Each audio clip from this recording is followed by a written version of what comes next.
Here. Hello? Have you checked the children? They're all hot dogs. Whatever you do, don't fall asleep. I'm afraid! Don't be afraid! No. Be afraid. Be very afraid. Here's Gingy.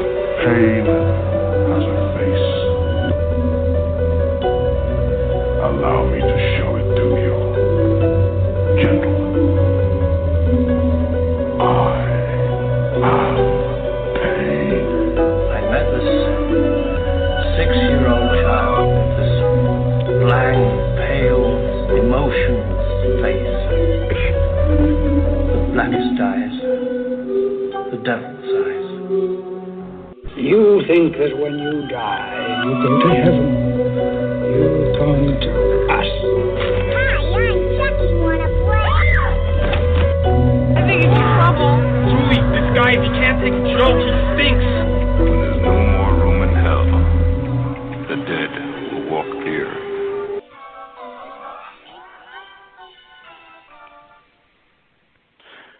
Greetings, Flesh Wound Radio freaks, and welcome to a brand spanking new episode of Flesh Wound Radio.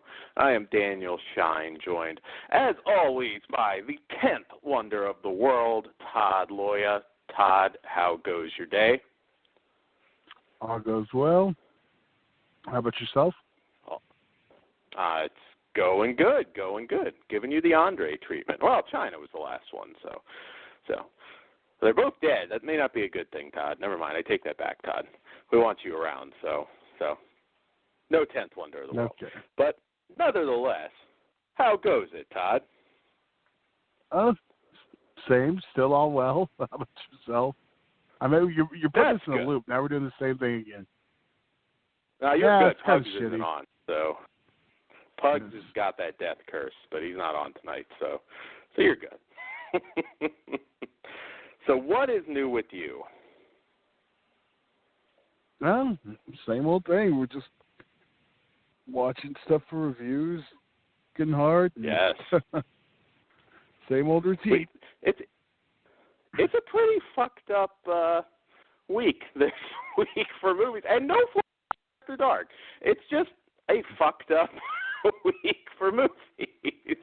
Not to say bad, but yeah, we've got some nasty ones tonight, which not a bad thing. Well, that's what happens. That's what happens when I book out the whole thing. There you go. Yeah, Todd's fucked up.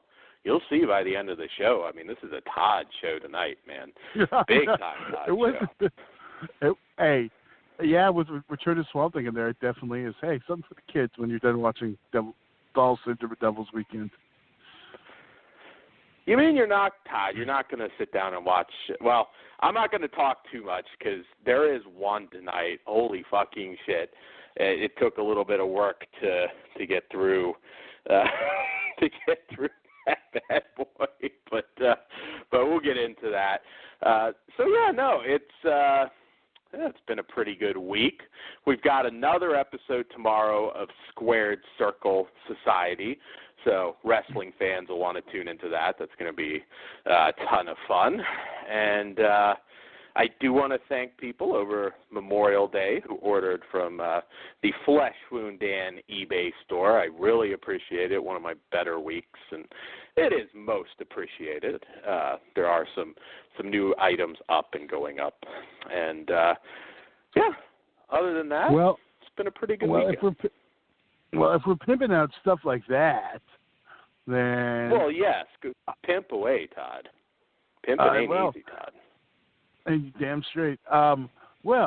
Flesh Wound features are our home base for now. We're getting it switched over, but we have links for Flesh Wound Dan's eBay right on the top page. And we should mention, we'll talk about this tomorrow, but exclusively through Flesh Wound. I almost said the V word. Flesh Wound features just added was this UEW's Mother's Day Massacre from a couple weeks ago, available on DVD and Blu-ray. So you can go order that. We'll talk. We'll definitely chill that one out tomorrow. Yep. And I guess I never give out the email. I probably should start, but start pimping. If you can email us if you go to the website too. Not that you need to. Maybe I don't know. We'll figure it. Yeah. And if you Facebook sign up for a premium, if you sign up for a premium subscription, Todd will send you free nudes. So that'll be coming soon. But yeah, Todd may even release the rest of the Miranda murders on Blu-ray as well. But that's coming soon. It's coming soon. You got Mother's Day Massacre for now, though. Yes. So yes. So there we go. Gotta pimp, gotta pay the bills. So I don't think I have anything else to pimp though. But yes, we'll have more stuff coming to the website. So yes, definitely check that out. I guess we'll have to set pimping. up Dan's email so you can email your dick pics down to him. I will go through some dick pics if I get some titties. It's cool. I'm not homophobic, Todd. It's fine, but I want some titty pics in there too. I don't think you could be after what we've reviewed tonight. I definitely don't think that would be the case. Yeah, if that's a good test. If you're if you want to see if someone's a homophobe, let's see if they make it through a certain movie we're going to be talking about. Honestly, I will tell you this without giving it away. Instead of like instead of being like, oh, I got to turn this off, it made me curious what the fuck is going to happen next. That's you know what I mean. We'll talk about it. I don't want to say too much, but we got one tonight in particular that really warrants discussion. Yeah, and I think we're going to need to close with that one in case people need to take off for that one. That's definitely not going to be the family review. Like the rest of the show is very family friendly. You're talking about dick pics, Todd. How are we family friendly? When have we ever been family friendly, Todd? Right now. There you go. Are we not? We're going to try and start. We got one PG-13 tonight, so I don't know family friendly, but just don't let the little bastards listen. The medium-sized bastards, maybe they can listen to parts, but yeah. Absolutely, yeah. Hornswoggle can listen. He's not tall enough to ride the amusement park rides, but he can listen to us. He can drink, So yes. Anyways, now that I've offended little people, we can get right into the show. All right, so this one I thought was interesting. Interesting because I don't specifically get why people are pissed about it, but I've communicated with a few people that were. The new Spawn movie, which is in production now, has cast its lead as originally rumored, and it is Jamie Foxx. Now, people seem upset about this. Number one, I'm very excited that this is going to be a more horror film take on the character, and I don't know, maybe his casting maybe has people thinking maybe it won't be. But McFarlane has said this is going to be a very R-rated horror version of Spawn. What is the issue with Jamie Foxx? Because I'll be honest, I don't think Jamie Foxx is a bad actor at all. Really enjoyed him in Django Unchained. I don't have an issue with it. Todd, you have an issue with it? No. It goes back to the whole Batman thing. No one wanted Mr. Mom playing fucking Batman, and look how that turned out. Give it a shot. Yeah. Dude can act. Ray Charles. I mean, dude can act. I really don't have an issue with it at all. I know a lot of people were angry that Michael J. White wasn't doing it, and I'm like, well, Michael J. White is awesome, but it's not a sequel, so it's not, and I don't think they want the connection to the 97 film. So, 21 years, 22 years probably by the time it comes out, and going to say I'm excited for it. Why not? I'm curious to see how it goes. Yeah. They should have just told them, well, if we do that, we have to bring John Leguizamo back. Yeah. I wouldn't mind seeing Leguizamo. I've always liked Leguizamo. I am a fan of his too, but Summer of Sam. I even liked The Pest back in the day. Talk about something I haven't watched in a long time. I can't go that far, but I will agree with you on some stuff. As a kid, now I haven't watched that since I was a kid, so I don't know. But I was well into my high school years when that thing came out, so it was not working for me. Well, there you go. Now, no I might have been out of high school. No high school and weed did not help. Speaking of which, this is gonna tell you I have a kid now. I tripped out because my kid watches Puppy Dog Pals, and I noticed it's created by Harlan Williams. If for those who don't know, Harlan Williams of Rocket Man fame and of Half Baked, and to me that was just hysterical. And yes, and the he does cop a voice that on drank the the piss in Dumb and Dumber. Yes. There you go. So he is now making family shows on Disney, and balling good for him. I'm pretty sure. Yeah. He was in Dahmer versus Gacy, of all things. There you go. Now I think he played God. Now he's making. Oh, jeez. I know. I always liked him. He was always entertaining. So I'm glad he's balling now. With some Disney kids money.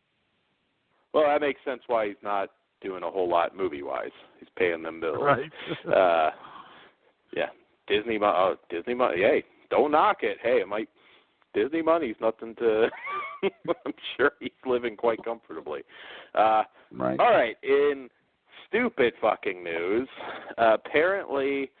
All right. So Paramount is making a movie based on the Creepy Crawlers toy line. Now, yes, it's fucking stupid. But it's probably just going to be a standard creature feature flick that's using that name. Hopefully it's better than Battleship. I didn't see Emoji Movie, but that was fucking stupid. But this is pretty fucking stupid, Todd. I don't know. Are you going to bring in the Creepy Crawlers fans? That's the thing. It's not even fans. It's just they want recognizable names, which is that even recognizable to anyone that's young? I don't know. Do they still do it? I mean, I remember it when I don't know if I was a little kid, but I do remember it. Or I guess when I was youngish. I don't know. And I mean, is this going to be a PG killer bug movie? I don't know. It's random, but hey, I liked Rampage. I actually liked Rampage a lot.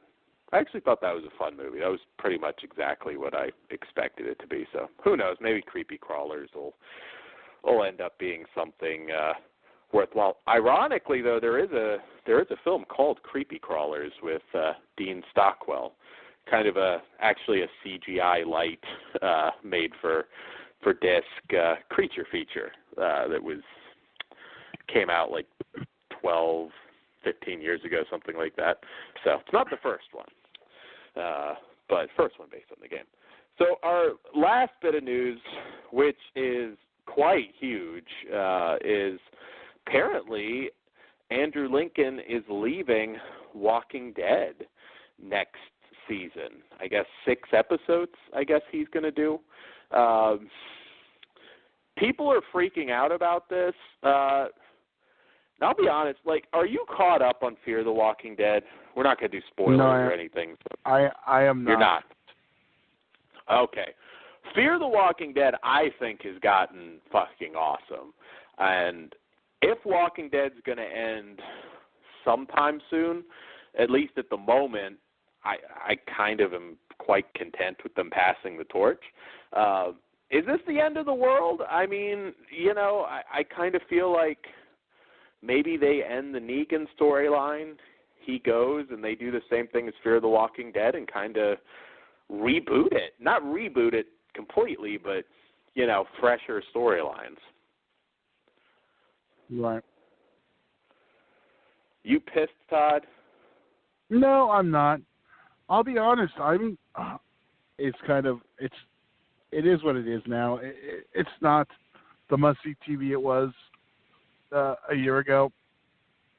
Mm-hmm. And while it took me, 3 seasons to finally fall in love with Fear the Walking Dead, after the first episode of this season, I was like, well, they just took everything I finally liked about the show and flushed down the toilet. So I've not been in a hurry to keep watching. I know. I'm going to. I just haven't had the urge. And luckily at that time I've read out of TV, so I will be soon. So I don't know. Is it a death blow? No. But what season are we on now? 9? The show. This will be the 10th, I believe. Yeah. See. Or they'll be going into their 10th. It's either the 9th or 10th. Yeah, because I think anything beyond that, that's like when people bitched about the middle getting canceled. It's like, the show's been on 9 years. Anything longer, it's going to get stale. Yeah. And Walking Dead is a little bit close to getting there. I really think this should be their final season. I would be good with them, and because I don't think once the Negan shit's resolved, I just don't think you can introduce another supervillain. And I think if they go that route again, they're shooting themselves in the foot. The good news with this, supposedly Norman Reedus is being offered some pretty huge money to essentially take over, and people love him. He's barely in the fucking show half the time. Usually he's really not given much to do. So, hey, if you're going to do it, people love him, take a shot on it. And yeah, I don't want to say too much about Fear the Walking Dead, but I like what they're doing right now. And there wasn't an episode this last Sunday for Memorial Day, so you won't. No. It won't take you too long to catch up. I think you should only have 4 episodes. 4. So I think 5. Okay. Yeah, I think they got 2 more, and they'll be at the halfway mark. So yeah, I don't think it's the end of the world. Maybe the dude's storyline's just going to end. I don't know.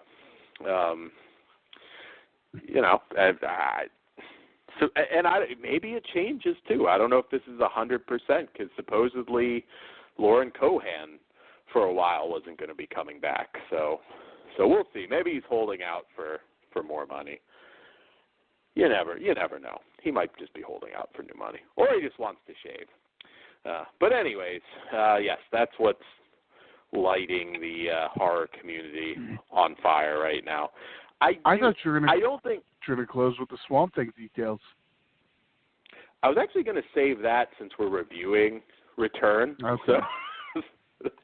So yeah, that's since we have Swamp Thing news, I figured, we'll just chat it during Return. But spoiler, we have Swamp Thing music too. Sweet. I thought, shit. I keep wanting to go into spoilers on our one movie, and I can't do it. But yes, thought little audio from the window, but no, you'll understand later. But no. So yeah, all the in closing, they're not there yet, but I'd hate to see Walking Dead become what Dexter became or what Sliders became.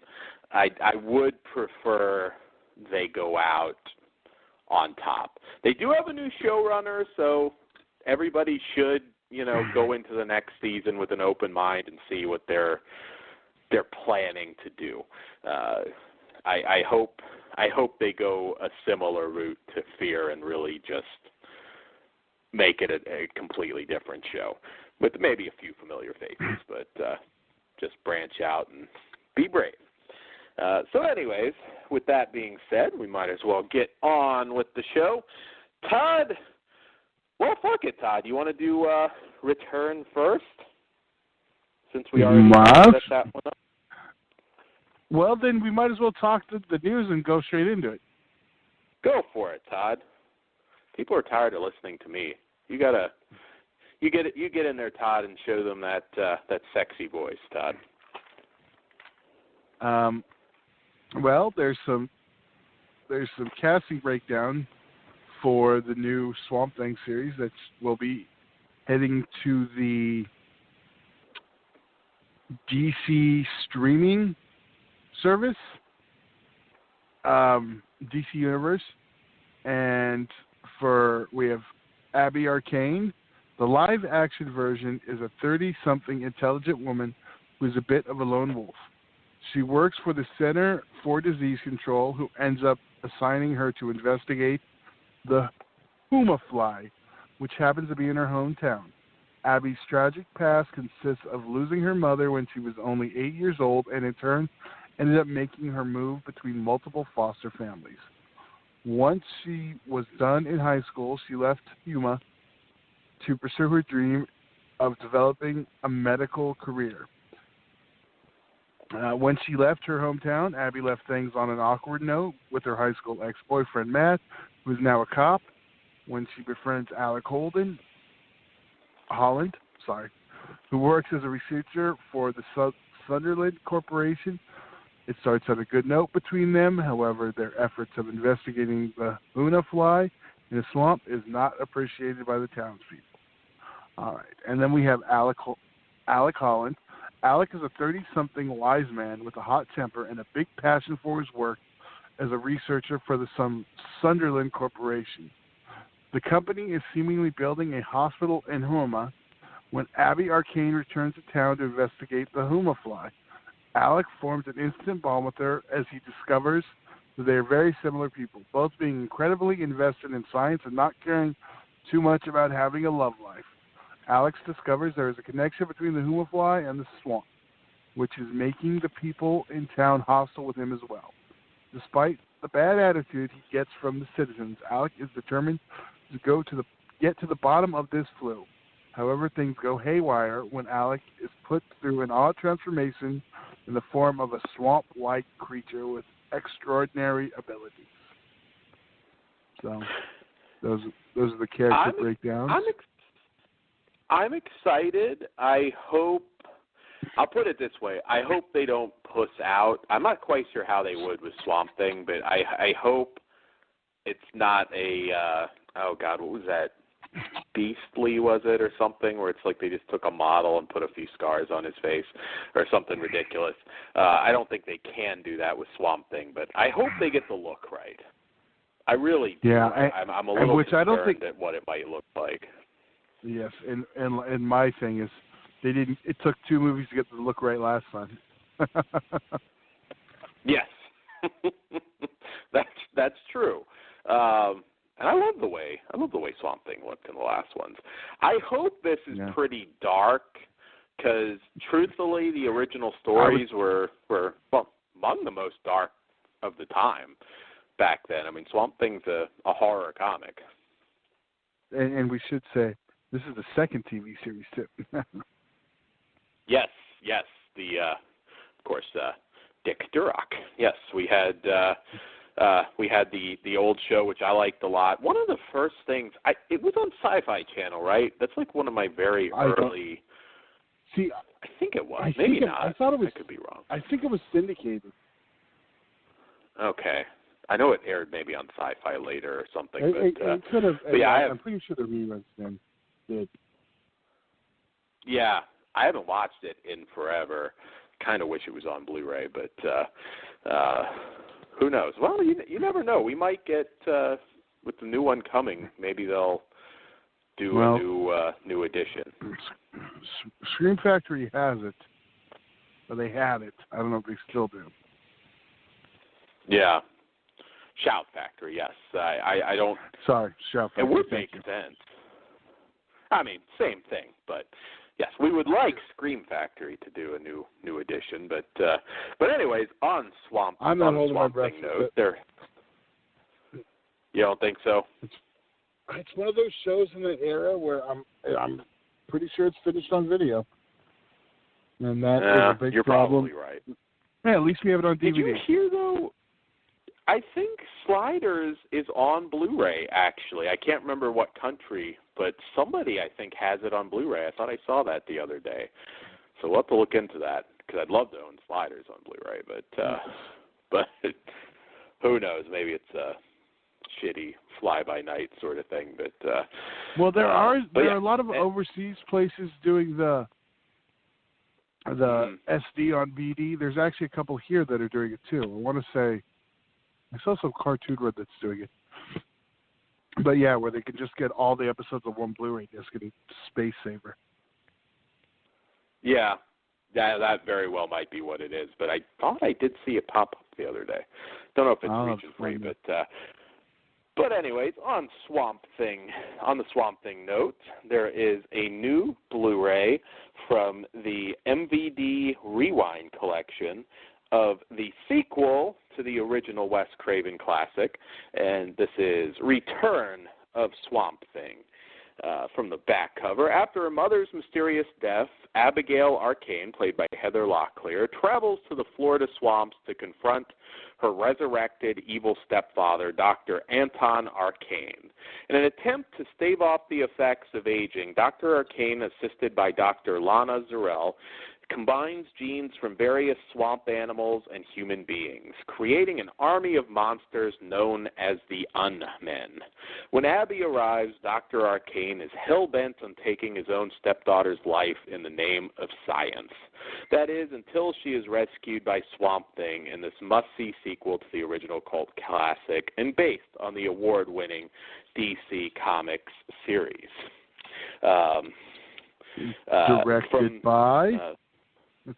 Directed by Jim Wynorski, one of our gods, of course. And it goes on about the cast. All right, so definitely a big part of my childhood. Jim Wynorski in general. Yeah. We always talk about it. I mean, Wynorski, Fred Olin Ray, Charles Band, of course. I mean, there's a handful that Lloyd are Kaufman. really responsible for. Kaufman too. I think he's probably the center of your cult movie Mount Rushmore. I might be a little more in the full moon realm, but great memories. This is definitely one of his better films. Certainly, probably his most high-profile film.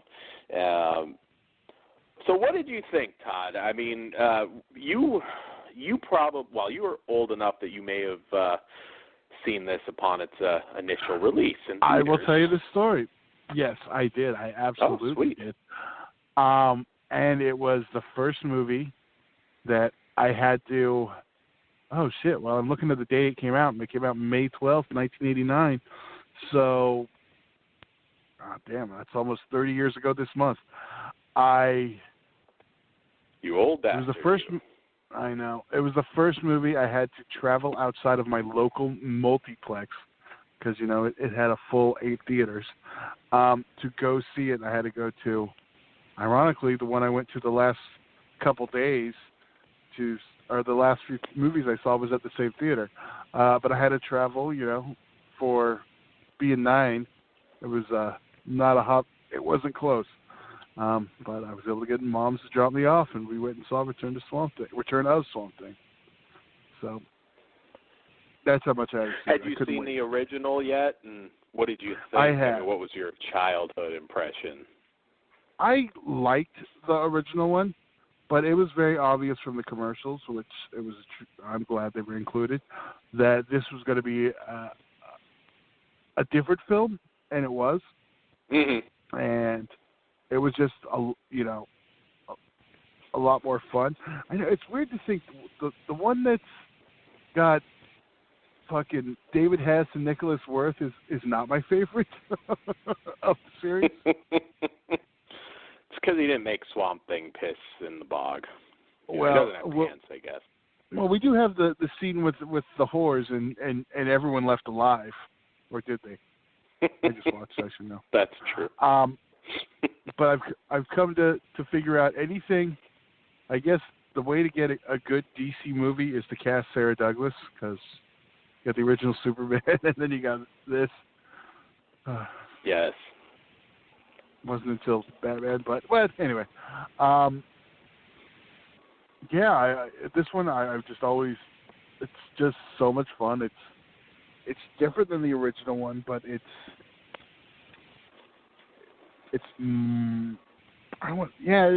much more entertaining. It's just fun. It's a monster with Swamp, and Swamp Thing looks completely awesome in this one. Where it's like it's like the look was like just done right, in my opinion. Yeah, I think in general, I mean, the creature effects I thought were quite good. Definitely, of course, pre-CG men in suits, and I had no problem with that at all. I actually think it's aged quite well. Very creative creatures,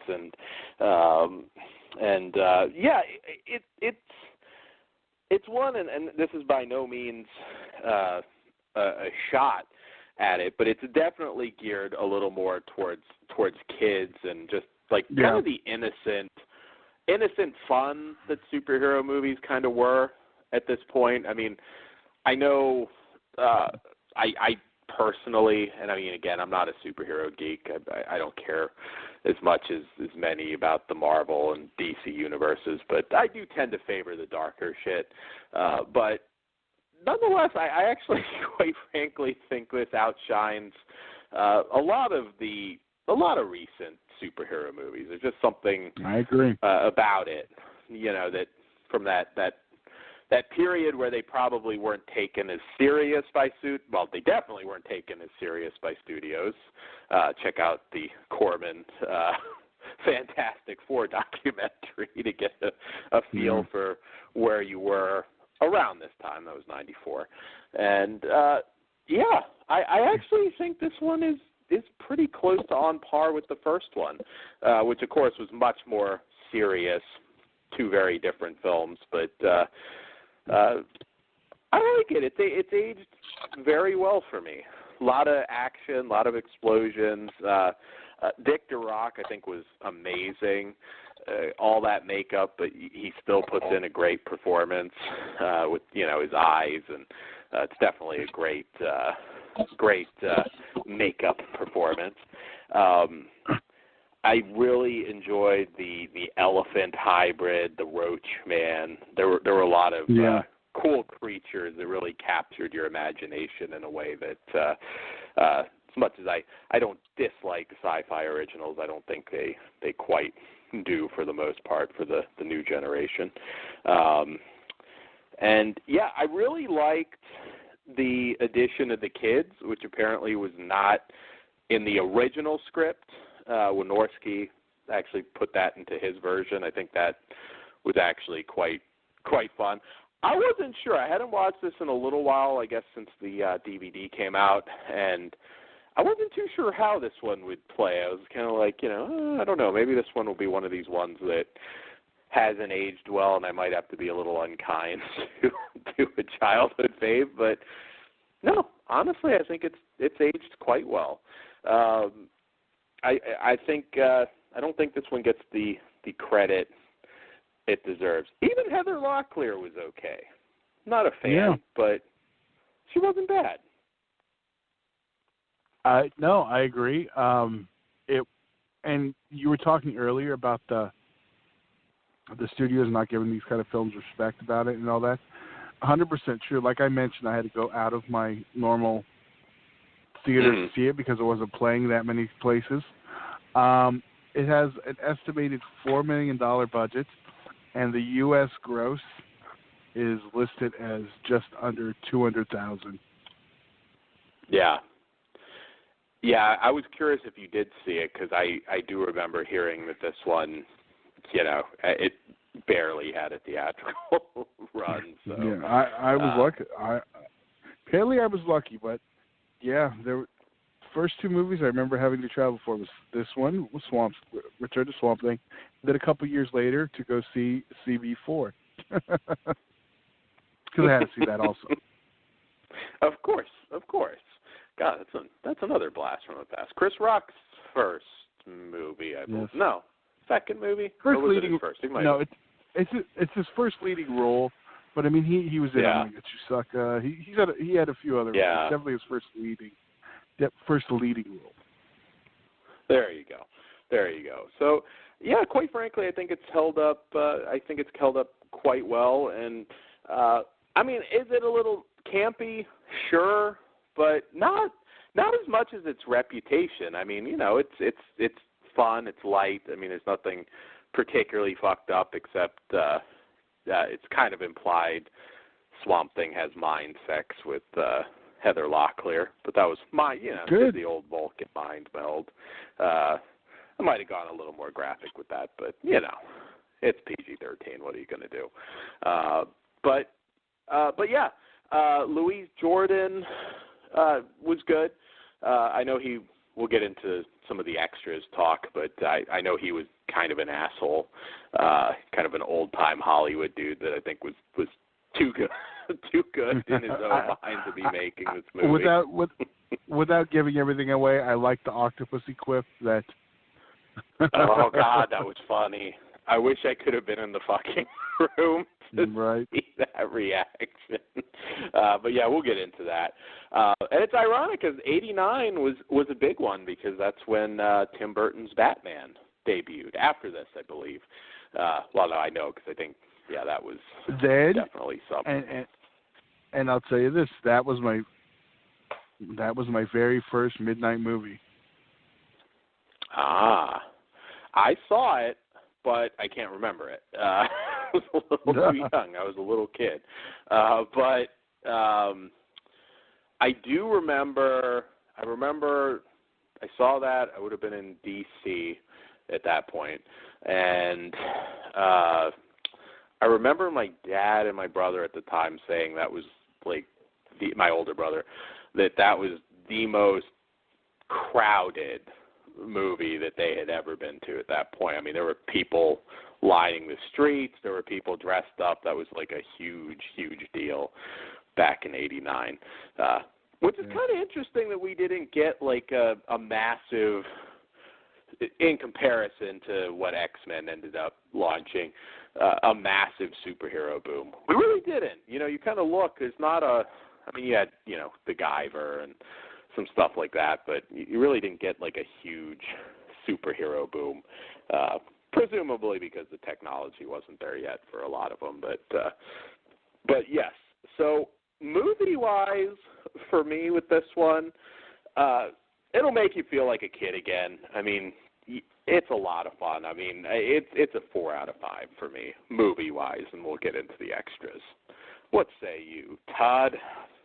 I'm actually with you 100%. I'm a 4 out of 5 also. It's a childhood favorite, as you mentioned, but it's not perfect, but it's definitely a lot of fun. Absolutely. I really, it's one of those ones I'm looking for something to complain about, and there really isn't. I mean, I can give you something. Go for it. Well, that you didn't get to see Heather Locklear's boobs. There's your complaint.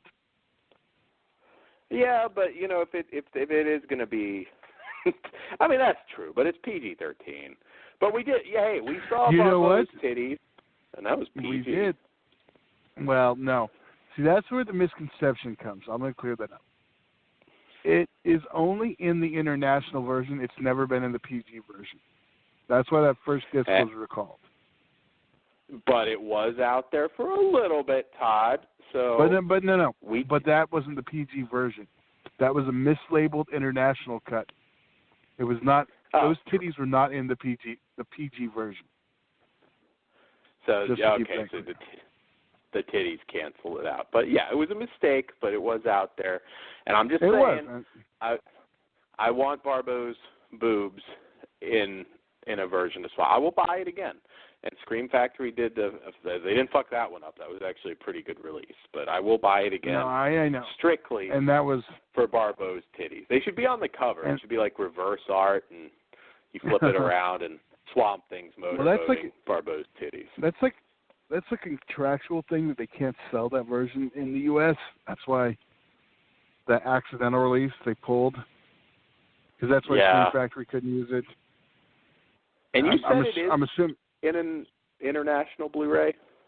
there is one. I want to say the one that I just watched is from 84 Films in Germany. It comes in one of those media books, but it is coming out from 88 Films. They confirmed it will be the international version. But we don't know about whether it's region locked yet. No, and Okay. I doubt we will. They haven't. I doubt we will until it comes out. All right. Well, we will report on that one for you guys because everybody wants to see Barbeau's boobs. But on to the special features because we talked, I think, last week, past few weeks in general, about this new line and some of the stuff from MVD that we're really, really excited for. It seems like they're going to be rolling out some very rare stuff from the 90s, especially. And they are, I mean, this isn't the first one, but they are off to a good start. We get we should say the movie looks fantastic. The new 2K high-def transfer, it looks great. We get a new audio commentary with director Jim Wynorski and composer Chuck Serino and editor Leslie Rosenthal. He is always great on these commentary tracks. There's some different information that's repeated in the interviews, but Wynorski and Fred Olen Ray, like, even if you don't like the movie, the commentary track usually makes up for it. They talk a little bit about the superhero movie market at the time and this predating Batman. Who knows? Maybe if it came after, they might have taken a chance on a wider release. They talk a little bit about shooting in Savannah, Georgia. A lot of funny stories from Wynorski, some interesting stuff. He talks his intense hatred of Louis Jordan. He delves into that in some of the interviews. Great commentary track. They also poured over the 2003 commentary track.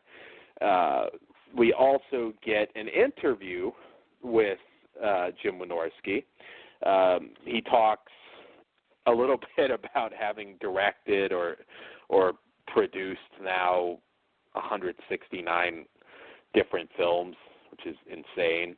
He may catch Franco before he's done. He may catch Jess Franco in that 200 plus. Talks about dating Monique Gabriel at the time, the lucky bastard.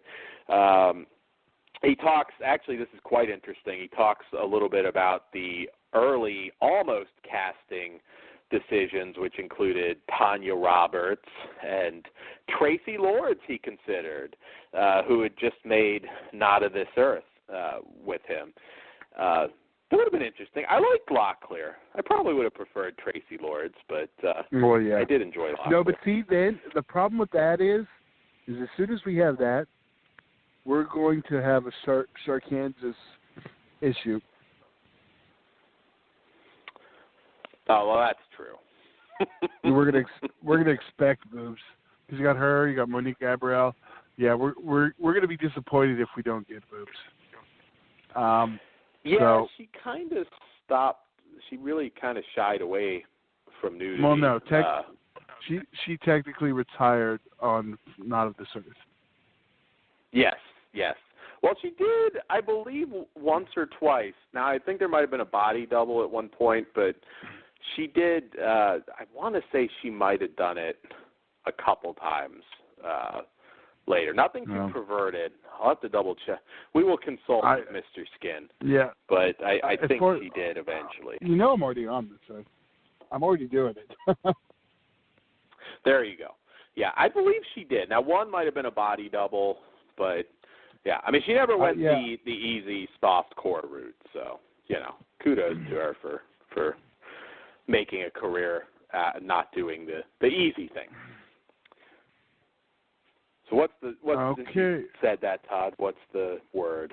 I think it looks like no.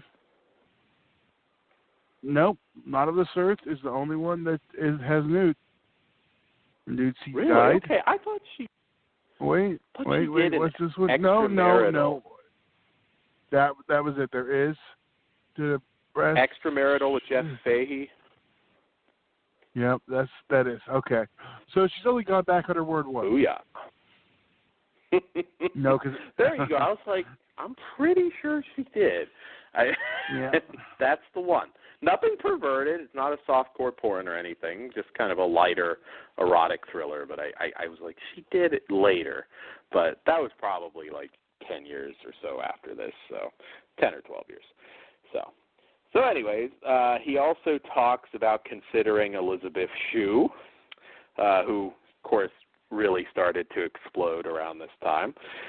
He talks both Tommy Lee and Charlie Sheen visiting on the set, which was really interesting. Talks some of the gator issues on the set and having people there to like shoot the alligators if need be, particularly in the opening scene. He talks some of the challenges of the original script and having to rewrite it, specifically adding in the kid subplot, which I think was actually a really good thing. Lots of funny stories, and he names names. He said Louis Jordan was a pain in the ass, and Todd, since you brought it up, I guess you might want to share the Octopussy story, which I thought was funny. Louis Jordan hasn't been dead as long as I thought. He died back in 2015. He was like 95, I believe. I forget what Louis Jordan had objected to. I don't know if you remember off the top of your head. It was something stupid. Yeah, I was trying to remember. Yeah, it was something like really.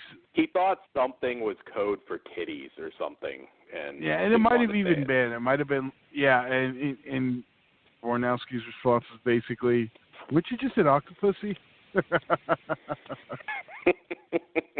And made him storm off set. I thought that was funny. Maybe he held back. I don't remember the DVD. I don't think I remember him talking too much shit on Jordan. But yeah, it's true. There's only a commentary on the old DVD.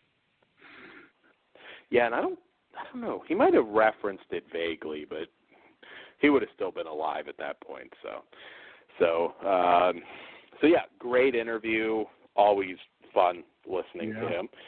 We also get an interview with the producer, Arnie Holland. Very nice guy. He talks about getting funding, the Miramax deal, and his great fear in having Heather Locklear promote this on Howard Stern. But I guess Howard was in a nice mood with her.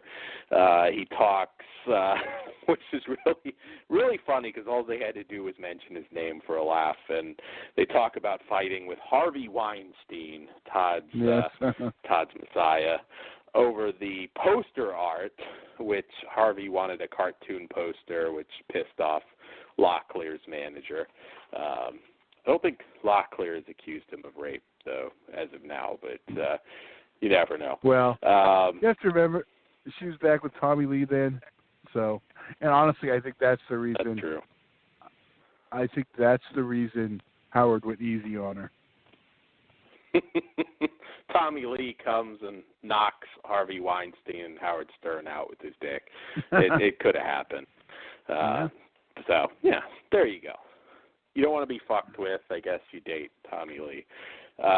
There is also an interview with Chuck Serino, the composer, who did several movies with Wynorski and kind of talks about having to sync up Louis Jordan, and pretty good technical interview there. We also get an interview with Leslie Rosenthal, the editor, who also did Chopping Mall for Wynorski, and she talks a little bit about shooting in Savannah, and funny story about crowds forming around Dick Durock, and tells a story about Locklear not liking Durock's body double for the love scene, I guess. What did I miss? I know. It was not Ray Wise, which it should have been. I was going to say the only person to ever play Swamp Thing was Dick DeRock, but also Ray Wise. Can't forget him. Oh, yes. Yes, that's true.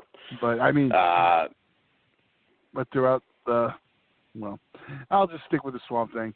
But the only person to actually physically play Swamp Thing so far, because he did the movie, the TV, both movies and the TV series. Yeah. Yeah, I know a lot of people are like they should get Ron Perlman to do it, and I'm just like, hey, it's already Hellboy. He was, Beast, and just, I don't know. I think that's just a little too obvious. He's one of those actors you want to see in everything, but I'm like, he's a little older. I don't know. Yeah, I don't like but, he's cool. DeRock was really, really good. Another guy that passed away, sadly, which is why we don't have him on here. But,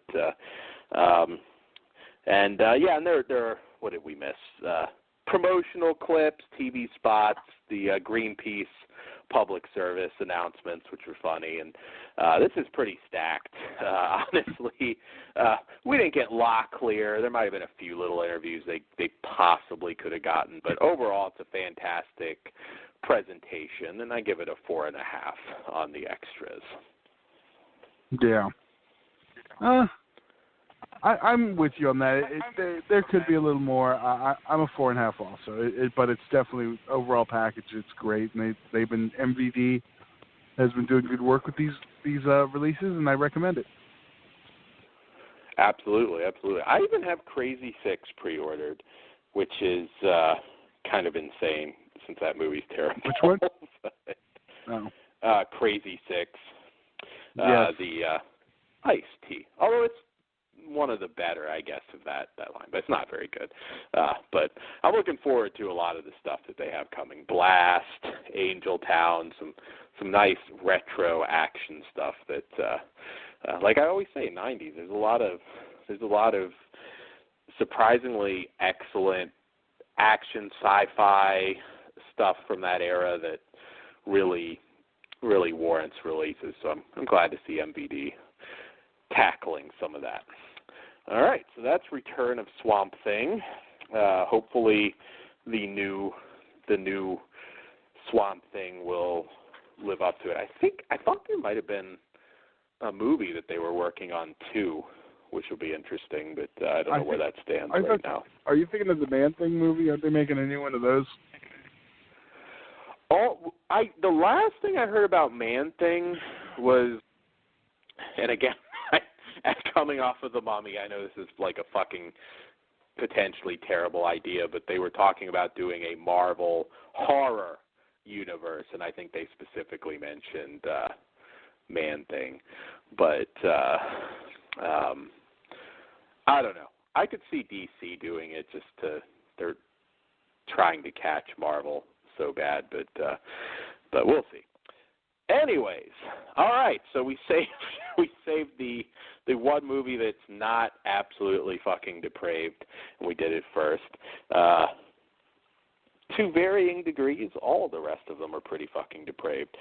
All right, so we'll tackle this one first, which is not out right now in the U.S., but the Blu-ray is region-free, which sometimes you have to do certain little tricks that you can Google if you have a certain player.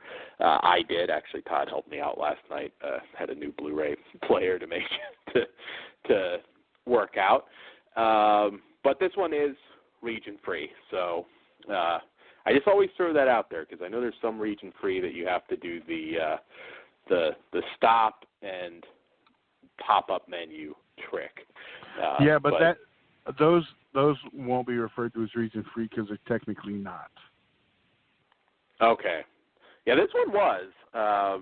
Actually, I think Blu-ray.com and this one seller, DaVD, that I've ordered from, which have been pretty good when they say that it's region-free. I haven't had many issues, but yes.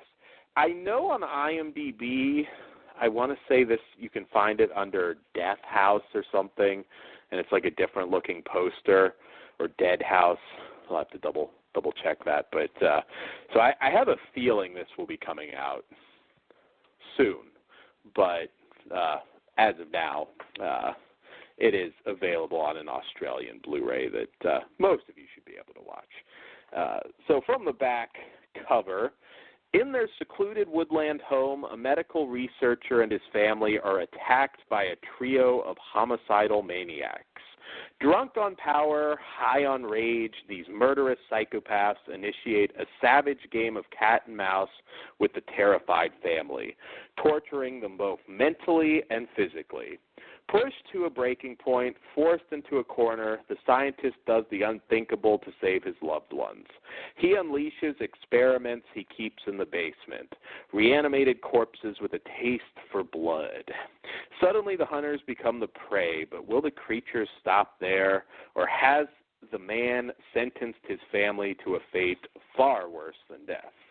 Home Invasion meets Creature Feature. Beautiful People is truly unique, from shocking blood-soaked carnage to depraved acts of sexual deviancy to terrifying monstrosities with a craving for human flesh.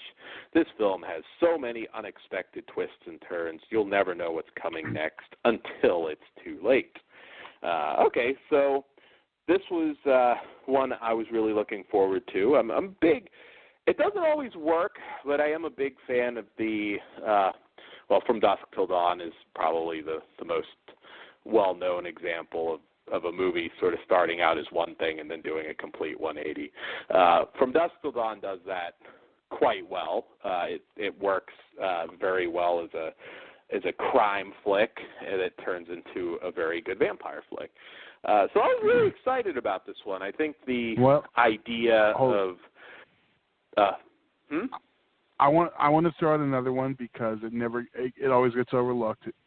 And beyond beyond From Dusk Till Dawn, I know, but I'm just trying to, it needs to be more well known. Mike Mendez' Real Killers is another one that does the same genre switch in between. And that one definitely needs more love. I was going to say, even I forget about that sometimes, and good one. Go. So yes, so I like it. Now that's something. It's always kind of a risk, kind of splitting your movie like that, and sometimes it works, sometimes it doesn't. All right, so I like this one, but I liked it a lot more on the home invasion / potential rape revenge plot it had going. When it turns into a zombie film, it's not bad. It's fine. I liked the makeup, mostly practical effects here, and it's just kind of unspectacular. It gets to the zombie part, and then it's like, it's just another zombie flick. The home invasion angle had a great build, and unfortunately that's the big issue. It never reaches that big big climax for either. So I don't think this one was as successful as a From Dusk Till Dawn. Again, worth seeing. In fact, for a while I thought they did the home invasion thing really well. The villains are repugnant, and you really, are looking forward to seeing them get their comeuppance. And I don't know. This was like such an awesome concept that maybe my expectations were, a little too high. What did you think, Todd? Am I don't know. Am I alone on this one? No, I think you liked it a little bit better than me. I wasn't in love with either half of the story, shockingly. I think you probably built it up a little too much in my head too. And then, without giving too much away, you mentioned with another one. We did, but yeah, I did. But even the rape part, did we mention that off air? I don't even remember. I don't want to spoil it. But it made little sense to me. Mm-hmm. The movie was just, I expected more. Yeah, it definitely felt like, for me, see, I really liked the home invasion part, but you're right. It felt like it was just getting started on that before they jump to the zombie thing. And that kind of ends a little prematurely. So this one did sort of make that mistake where it just wasn't as seamless as From Dusk Till Dawn. We get to the zombie portion. Then there's a very, again, I won't spoil it, but there's a very random random turn by one character, which kind of made zero sense to me. And I mean, if you watch it, you'll see it was very like, okay, why did this person do that after what happened before? It left me kind of scratching my head a little bit. But having said that, I mean, again, I was still entertained by this. It's one of those films that really had so much potential, and it didn't get there. I thought the lead bugs were excellent. The guy that played Testamento, Alex Lucchesi. This is an Italian horror film with a partially British cast. So I thought he was really good, and the lead bug I thought was, again, great. It goes into zombie mode right when it was getting good. And it is a very mentally sleazy film. The psychological stuff they do, it wasn't fucked up as I thought it would be in terms of, nudity and stuff of that nature. They were a little more restrained than I expected, but it's definitely an R-rated movie. There's some old school gut-pulling gore and everything. I enjoyed it. I enjoyed that first part. It just let me down when it makes its turn. So you got to see Hate Crime, Todd. That's what delivers. If you want a nasty home invasion. But yeah. God, I hate to do it with this one. I mean, I still give it a 2.5 because I did enjoy the one part quite a bit. But yeah, unfortunately, I can't go higher because it didn't work. The twist didn't work. What say you, Todd? I'm slightly below you with a 2. It's just a little bit below average to me. Okay, yeah. So, I'm more disappointed with this one because, God, that concept was so good. It really, really was. I think I mentioned it was more Purge than it was From Dusk Till Dawn. Yeah. And by that, because I know some people just love the Purge films, but no one's going to argue the first one failed to deliver on the concept. Yeah, you know what would have been really cool? Reanimator, Jeffrey Combs. I don't know. We pick up something similar. He's got a family, and they did the home invasion angle in a Reanimator film. Not as cool as House of Reanimator would have been, but if they want something more doable on a budget, that feels like kind of almost like the Real Killer's turn. Yeah, that's true, but I don't know. Well, I know I kept hearing budget maybe with House of Reanimator, but someday I want to fucking see that. I really want to see you know that. what? God damn it! Since we're done with Ash, can we just get the Herbert West series now? The horror fans will kill also. Problem they won't pay for it either. Series, yeah. I'm gonna say, and if you were you're downloading fucking Ash vs. the Evil Dead, you have no right to bitch about that shit. That killed that one. I pay for stars. Yeah, I do too. I did absolutely when that was announced. But I don't know. I don't know if Reanimator would work as well as a series, but I would love to see it. I know we have the non-Stuart Gordon ones coming, but yes. So yes, there you have it. So it's going to get more fucked up, but I guess we're at our halfway point here, so we can take our break. Todd, you got a song for us this evening? Yes, and I know it doesn't make perfect sense because I've got a song from Swamp Thing, the original, but it was longer, so we're going with that. We'll be back in 5 minutes. Awesome.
And we are back.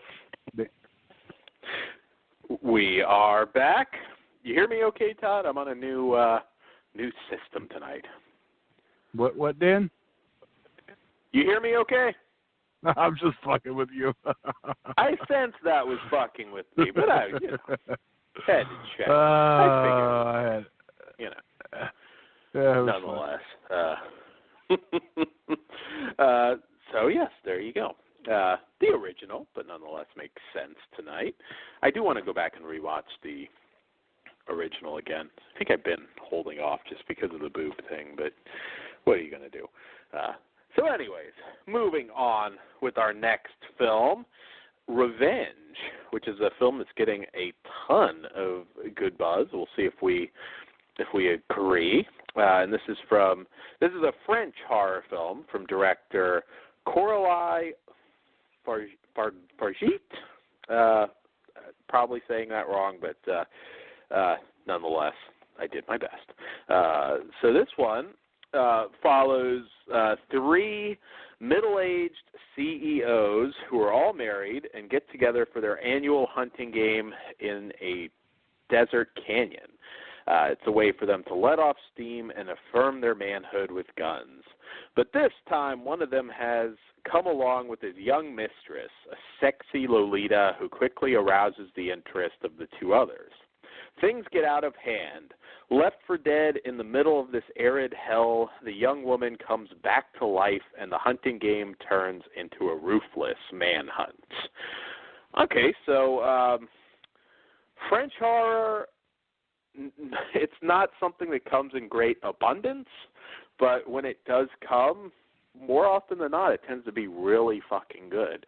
Todd, what did you think of this one? This one was, it had hype going into it, and I felt this one delivered a lot more on the hype. I thought it was, I thought that the setup and everything with the American chick and the French dude, you weren't really sure what was going on at first, and when his hunting trip friends show up, it takes a bit of a turn, and you see our lead actors, the other side of them. I think it gets very interesting. Yes, definitely. I mean, this is another, essentially rape revenge flick. So it familiar territory. But I thought this one actually was excellent. Although I have one issue. Okay. I have one major issue that's not a spoiler because it's in the description, and that is, I don't think the lead lady, well, not the lead lady, I should say, the Jen, the character, I don't think she could have survived that. And I wasn't quite sure. I was like, is this supposed to be supernatural? And it's not. I mean, I don't know if I don't know, maybe they were just not spelling it out, but based on what happened, even if you did survive that, I was like, you would be so fucked up you wouldn't be able to put up any kind of a fight. So that was my only issue. I was like, okay, that was a little bit much. I don't know.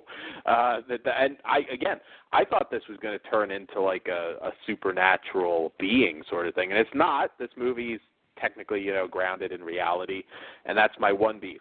Having said that, I think this movie is an excellent revenge flick. It's another great French horror film. I would compare or put up there with like Inside or Martyrs or some of those classics, but this is at least in the same league, not necessarily better than, but it's super high quality. And I thought, other than that part, I thought it was pretty realistic, the assault, and the way they went with it, I thought was quite good. They were despicable characters, but they came off as real, if that makes sense. They didn't go, too over the top, and I really enjoyed that. And Matilda Anna Ingrid Lutz, who plays Jen, definitely going to be one of the big performances of the year. We always say we're going to do our end of the year Oscar type show for horror movies. We did this year, but it was an actual Oscar show. But she could certainly be up there. We get to see a lot of her, which was nice. And yeah, I always say in like the rape revenge scenarios, what happens to the assaulter, enablers in this case, in some cases, should be 10 times worse, and I think that it does kind of do that. She definitely fights back with a vengeance, and yeah, very familiar story, but it's very rare that we get it told this well. And holy shit, it's a bloodbath. There were some very painful moments in this, not necessarily kills, but just everybody gets fucked up in this movie. That glass scene, the glass in the foot, holy shit, that made me Oh, win. yeah. That was so effective. I mean, wow. My only regret with this one is that I wasn't able to see it in theaters because,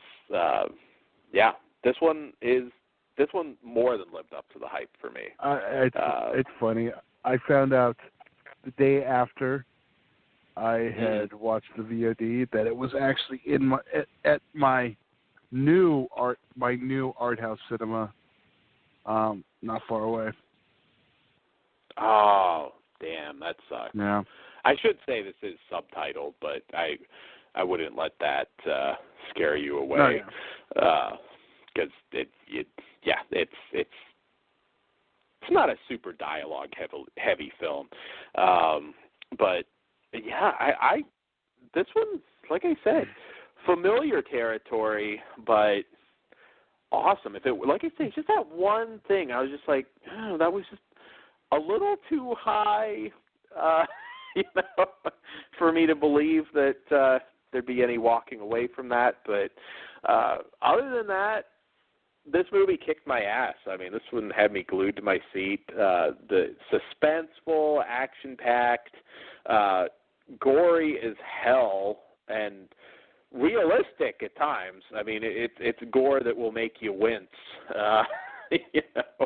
Bullet wounds are bullet wounds. I mean, they look painful. They blow chunks out of you, and I did also like. It's funny because I'm criticizing it in one way, but I did like that they had to tend to certain injuries amid all the bloodshed. Because there was one point I'm just like, how's he? Oh, okay, he tended to it. That's how he's still standing. This is up there. Like I said, French horror, it always tends to deliver, and this is no exception. I don't know any warnings with this one. Like I said, obviously there is an assault scene. It's not too over the top, so I think this is a case where even though we warn you about it, it's not horrible. So yeah, it's a little more realistic. And yeah, everybody does a fantastic job. One character in particular, very, very despicable, and it's fun seeing what happens. All right, so my one minor issue aside, this one's pretty damn close to a 5. I'm giving it a 4.5, but it's pretty damn close to a 5. What say you, Todd? I'm exactly with you on this one. I'm a 4.5 also. It's near perfect. And I definitely say seek out. If you have a screening in your area, go see it. If not, it's available on VOD, and sure we'll have a disc release following soon. It's up for pre-order. The Blu-ray is up for pre-order, but there's no date. But you can order it on Amazon. Hopefully it'll come later into the summer, I would imagine. At least last I looked. Maybe you have a date for it now. So, yes, that's Revenge, again, from Coralie, Fargeat. Don't know how to pronounce that, but there you go. 'Cause there's a lot of Revenges out there. All right, so on to our next film. We're closing with the new Wild Eye Raw and Extreme line, and they live up to it. This is they had Wild Eye Raw before, which tended to be, for the most part, like ultra low budget and extreme stuff. This is kind of a new start, and for collectors, they number these. The two we're doing are going to be the first two, so they're numbered on the spine. So this might drive people insane because we're going to do number 2 first. Yes, there's a reason for that. But yes, but these are numbered, so collectors, I know, love that. Hopefully they don't code red us with the numbers, but we will see.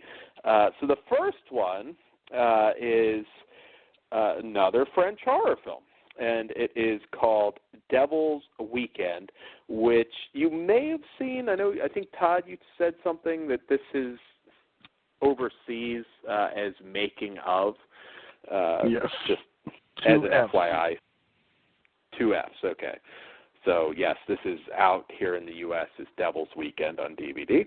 And this one follows a young filmmaker who sets out to make the most terrifying horror film of all time. But shooting without money and a cast of only his non-actor friends, the director soon realizes the only way to make the most realistic horror movie is to actually murder his entire cast on camera. This is the footage from that movie. All right, so, yeah. Didn't even realize this was a French horror flick going in. So kind of had a fun little theme there. All right, so we've kind of had the director goes mad concept done before more than a few times. It's fun. It's still fun to watch it, particularly having never directed anything but produced, wrote, and acted in a few films. Those I definitely understand sometimes wanting to kill the crew. So, yes. All right, so this movie is incredibly fucked up. Having said that, this one is funny. I mean, it is insanely fucked up at times. You have sex acts performed on severed body parts. You have a dirty Sanchez performed on a severed head. This one for me was, as fucked up as it is, it's definitely never scary. I mean, I'm a cat lover, and there's even a cat scene that was so ridiculous. Even that was kind of amusing. CGI on that one, though, fortunately. And, yeah, I actually laughed my ass off with this. I thought the lead actor sort of almost captured, kind of like a French Patrick Bateman at times. Yeah. Some of the shit that he did was really funny. When he mocks his dead friend's small dick, I thought that was pretty fucked up. What did you think, Todd? I actually had a good time with this. I did too. I thought this one was very funny. I'm trying not to give away a bunch of the fun stuff in here. It was it was batshit crazy at some parts. It was I'm trying to do it so people can enjoy it on their own. Some of the after he's finished his victims, I had to laugh a few times. How do I say this without giving it away? There's help not me a with lot this of one. spoilers to say that this treads necromantic territory. Okay. Although fun. There we go. Not the Yes. dark, depressing vibe of necromantic. No. Like, when he finally gets the pussy, it was pretty funny, and the skull fucking.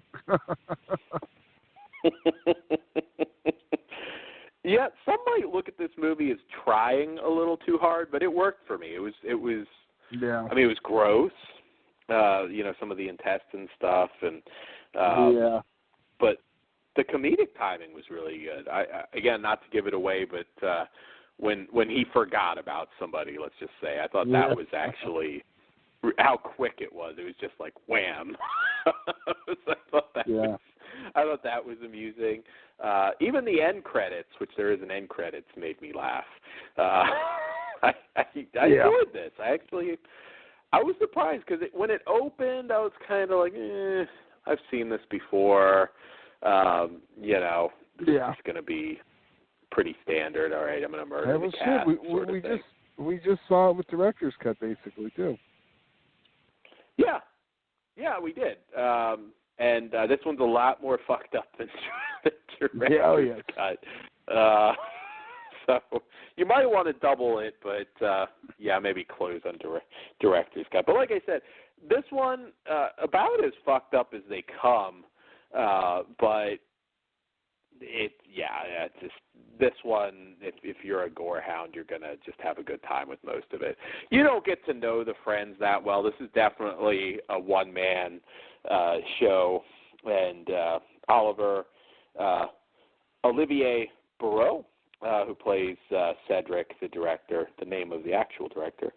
Although I'm not sure. I should have looked into that. I'm not sure if that meant that Olivier Barreau directed it, and that's a little humorous, or if Cedric Dupois is a different person.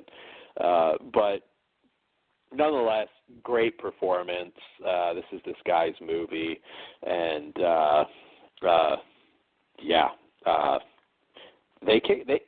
this line so far lives up to it, because a lot of times you get these like extreme labels tagged to some stuff, and it's like just some really boring snuff, pseudo snuff shit that's not that interesting.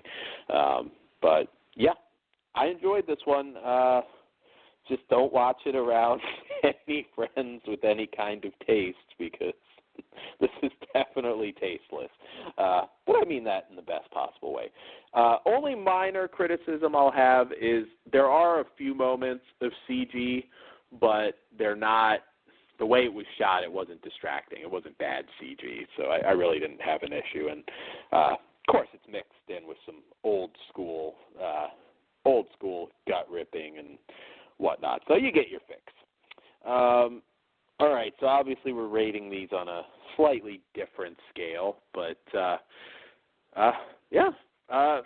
for me, if you're looking for a low budget, just fucked up, tasteless horror flick to watch with your fellow deviants, I give it a 4 out of 5. What say you, Todd? I really like this one too. I'm on par. God, it's like everyone were like dead on that. I don't know. I was lower on one. But yeah, it's a 4 out of 5. I definitely say check it out. Excuse me. If you are into the more extreme. Yes. Yes, and not offended by stuff, because this one purposely tries to offend you. But it worked. It didn't come off as like a forced attempt for me. I actually laughed a lot. So that's Devil's Weekend. All right, so we saved this one for last for a reason, and this is the number 1 on the spine for this new line. And this one is Doll Syndrome, an Italian horror film from director Domiziano Cristofaro, who had a lot of different stuff recently. Red Crocodile, I think, was a recent one that came to Blu-ray. He did House of the Flesh Mannequins, Museum of Wonders, I believe. So this guy's got a lot of stuff that's come out stateside over the past few years or so. And from the back cover, an obsessed homicidal loner stalks couples in a metropolitan city in hopes of creating the ultimate living doll that he can keep all for himself. A gruesome, compulsive study of sexual dysfunction shot through a twisted, fluid-drenched, artistic lens. Ooh, okay. So, Todd, you love the cock, so I will let you go first. I think the actor's dingus should have had top billing in this one, because god damn was there a lot of fucking cock in this movie. Don't ever say that we just talk titties, because we watched something with a shit ton of cock and a shit ton of shit. What say you, Todd? And a piss full of piss and a nut full of nut. Yes. Anything that opens with a legit nut shot on the window. Dan was thinking of his favorite. What was the feature? Oh, the Vinegar Syndrome just put on the 5 for 5.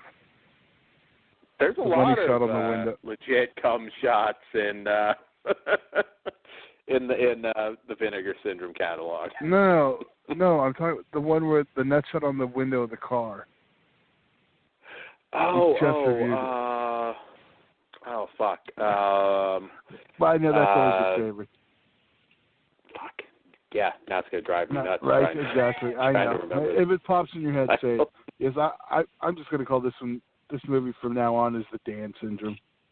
That's just what it is. That's fucked up, Todd. That was unexpected. It wasn't conditioner. Yeah. It wasn't watered down conditioner, which I have shot fake cum, or not personally shot, but I've worked on films with fake cum shots. It's usually conditioner, which works quite well, by the way. If you don't have any money, use conditioner. If you want a cum shot, just water it down a little bit.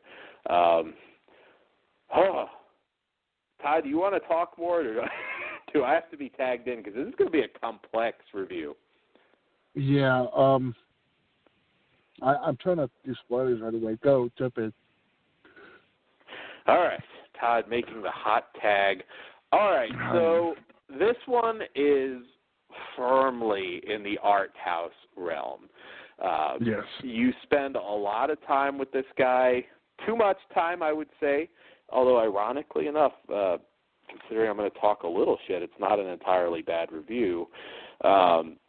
This movie opens up with shots of Abu Ghraib interrogation photos, and I kind of suspected that this was going to be in the art house realm because some of the director's other stuff is most definitely definitely that. Then you're introduced to the lead character who stares out a window, strokes his balls, nuts on the window legitimately, picks at his imaginary scabs. This is just, it's very leisurely paced. It just goes over his daily routine, and he spots a pretty girl and, obviously starts stalking her somewhat. The film is almost completely dialogue-free, or it is actually, except for, screams and grunts and what have you. And, yeah, it is definitely like a bad acid trip. My main complaint is I think it's too long. I get the establishing this guy's routine thing and all of that. Having said that, this is one of those films, again, I really didn't like it, but at the same time, it is what it was intended to be, and it is the most fucking disgusting movie of the night, by far. I mean, this one is fucking nasty, disgusting. There's all sorts of bodily functions going on. There's some genital trauma. A lot of genital trauma. It's hard to watch, but yet... Come on. Let everyone know what disturbed you Greasy the most. Strangler. No, Greasy Strangler What did is disturb awesome. me the most? I like Greasy Strangler is very quotable and weird. I don't want to compare this because this is like just fucked up and not funny at all. God, yeah, the shitting scene was disturbing. Which I don't get. You like legitimately just watch some guy sucking shit out of intestines. Yeah, and I'm hoping that one wasn't legit. It probably wasn't on this one, but the cum shot was real. The what do we get? 4 cum shots in this one. But Dan managed to beat him. Dan managed to beat him by getting 6 while watching it. If you can fucking bust a nut watching this, you need professional help, and that's coming for me. Holy shit! Yeah, you deserve. Like, Wild Eye needs to send you their entire fucking catalog if you can successfully bust a nut watching this film. But having said that, like I said, I can't talk too much shit about a film that is exactly what they intended it to be. And at one point, it gets kind of goes into Cronenberg territory. I love Cronenberg, so I can't say there's nothing that I found that I liked about it. But yeah, it's a test of endurance. It's one of those movies that even if you like it, you're not going to watch it over and over. And yeah, my only legit complaint was it was way too fucking long. I think you could have easily have removed at least 15 or 20 minutes out of this movie and wouldn't have changed anything. But it is art house. And we should, and I do want to say that it only runs like 95 minutes, so I don't want anyone to think they're going in for like a 3-hour epic. No, it's not. But at times it felt like it, particularly the beginning. It does start to get a little interesting, somewhat, but yeah. I mean, the toilet scene. I didn't think it drugged because I didn't know what was going on, didn't know what to expect. To me, I think that helped the build. It helped me, like, I wasn't like checking my phone or anything. It was like even though nothing was happening, it kept me engrossed in what the fuck is happening. So I think that's true to an extent. Yeah. By doing that and kind of like dragging on a bit, it kind of, to me, it helped because it was what the fuck's going on. I probably towards the beginning, I think I kind of maybe started to maybe look at my watch a couple times. But then you're right. It gets into, I mean, we got like fucking stop motion, like cigarette scorpions and all this weird shit starts going down. And then, yeah, it is. It's like a car crash. You can't look away. And it absolutely belongs on this label. I mean, holy shit. This was a good one to kick it off with because this is raw and extreme. Yeah. And, you get a raw nut. Which they even go back to. I'm like, do I need to see this guy's fucking nut dripping down a goddamn window like that? I think that was when I first texted you. I was just like, please tell me this whole thing is not just him waking up and busting nuts on random shit, which I guess it was to a certain extent, but and that's why I call it the Dan syndrome. Yes. See, it ruined it for me, Todd. I can never bust a nut on my window again. Ruined it. Totally ruined it. Sure. But I will save money on Windex now, so it's all good. But yeah. Again, I only compare it to Greasy Strangler because this movie is definitely an oddity that perhaps you just have to fucking experience. Again, also, kudos to the lead actor. Never says a word. Creepy fucking son of a bitch who I would love to see in a more conventional movie, just to kind of get a feel for him as a full actor. A less masturbatory role. Yes. Put him in there. He can do a romantic comedy with Julia Roberts, and doesn't have to nut on windows anymore. He'll move up in the world. You know what I mean? Get him in a good romantic comedy, where he's not like finger raping people or staple gun torture. I mean, god damn, this movie is fucked up. Yeah. This dude's perv face beats yours, Todd. I mean, this dude's got a good perv face.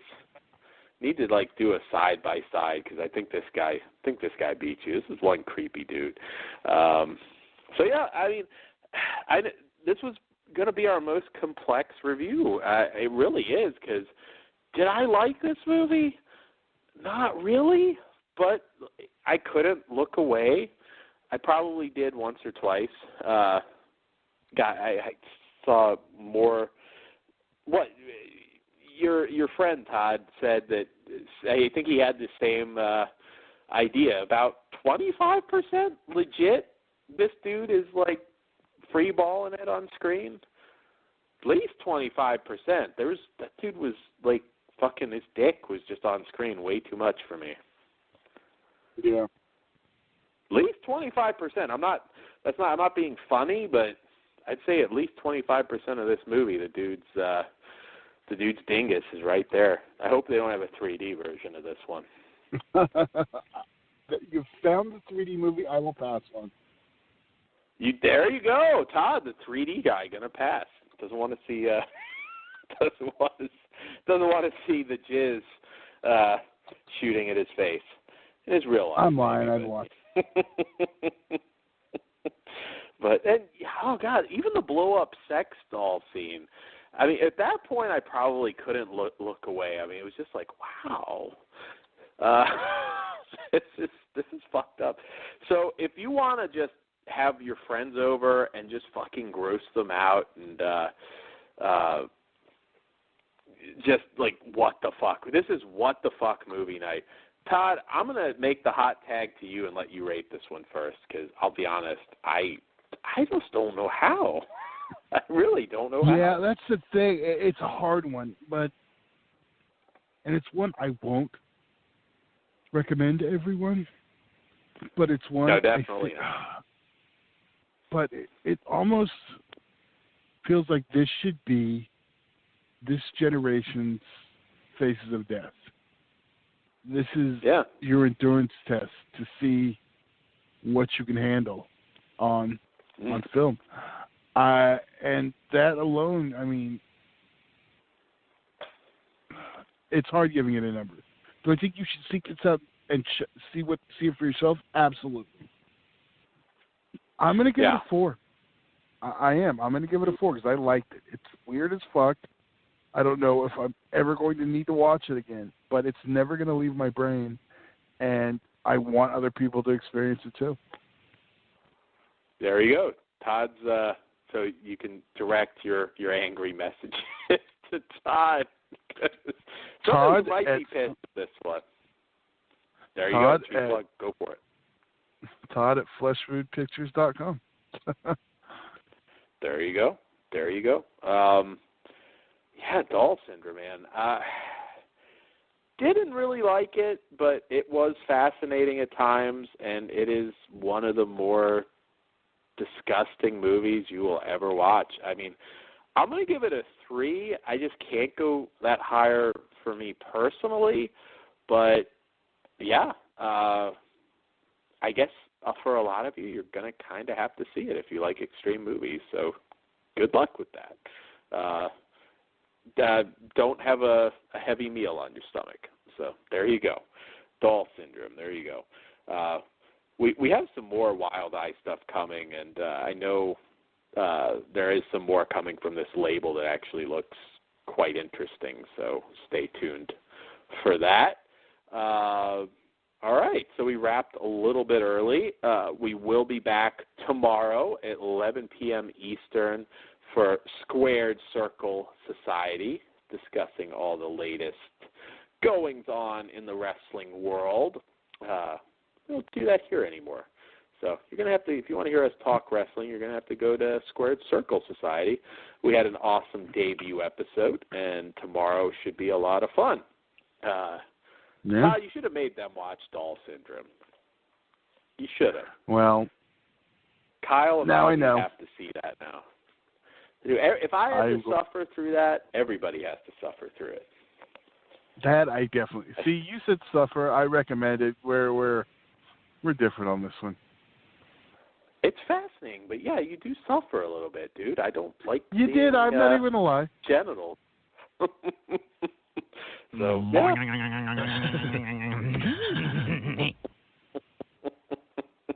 yeah. If anything, it might. Well, that's not true. I did. I was gonna say it might make you not wanna bust one out for a while. But yeah, that's not true. Grab him by the pussy. I need to go watch Vampiros Lesbos now and like calm down, get that image out of my head. It's going to take a while. You take your thing, put it up that thing. I'm cured. A little Bridget, I am cured. There you go. Now I know what I'm doing after the show. So yes, tune in tomorrow. Next week, I know still tentative-ish, but I think we might have some more Wild Eye titles. I know that. I'm assuming at we some will. point, maybe some Zombie 3, Zombie 4, Blu-ray coverage, and we got a lot of stuff we just haven't. Maybe some Vinegar Syndrome. Well, I know we'll have Vinegar Yes. Syndrome upcoming, but maybe some of the Black Friday ones. But we got a lot planned, so as always. Well, you can hear us along with Ozzy V and Kyle Wilde tomorrow night, as Dan already pointed out. I know Dan's looking forward to the musical break. So yes. Didn't talk about it tonight, but we're going to talk about it tomorrow. No. So on that note, we will sit down with the classic theme. All right, we'll be back next week. Bye.